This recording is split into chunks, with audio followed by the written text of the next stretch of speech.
La terre de Tutakoun, dans le département du Djaï-Lobo, arrondissement de Saint-Milima, région du Sud, se ferme définitivement sur Jean-Pierre Bienvenu Carlos Evinanve, dit Carlos Mbongo, journaliste animateur en service à Info Télévision. Ce samedi 13 août 2022, ils sont venus d'horizons divers accompagner leurs fils, frères, pères, grands-pères, collègues et amis à sa dernière demeure.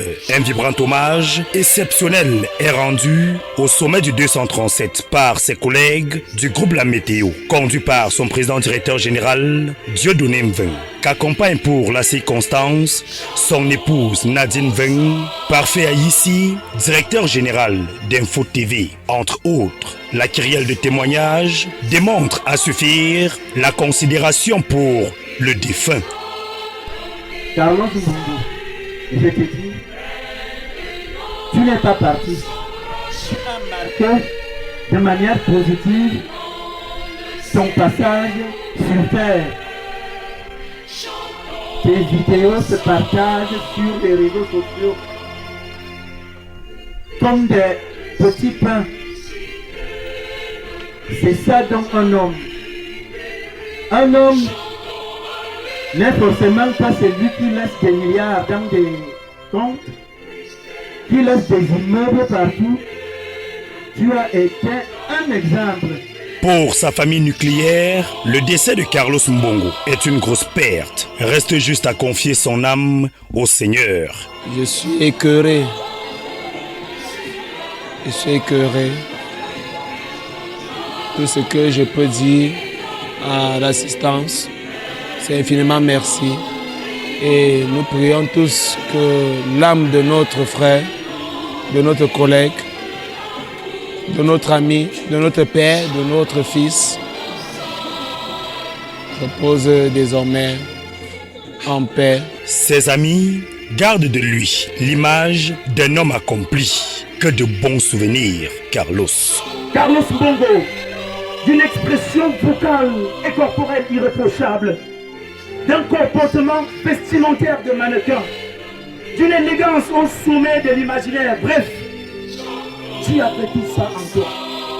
Toi, notre frère, toi, notre mari, toi, notre collègue, toi, notre père, toi, l'homme du bémol, comme tu aimais te faire appeler ces derniers temps.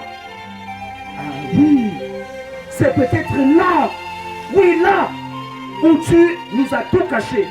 La famille du défunt profite de la circonstance pour adresser toute leur reconnaissance à l'endroit du groupe La Météo pour l'implication tout azimut dans l'organisation de ses obsèques. Je suis très ravi, très content de votre soutien moral, physique et toute qualité que je peux vous dire. Vraiment, vous êtes venu accompagner votre collègue, votre frère, votre, je ne sais pas comment encore dire, avec votre patron lui-même. Vraiment, je vous dis que je ne sais plus quoi vous dire. Un très grand merci. Carlos Mbongo se faisait appeler l'Excalibur de la bande FM, le sommet du 237, l'homme du bémol. Il était d'un talent incommensurable, un génie, une érudit du micro. C'est un homme doté d'une polyvalence à nul autre pareil qui s'en va avec toute sa joie de vivre. Il laisse une famille nucléaire et professionnelle inconsolable.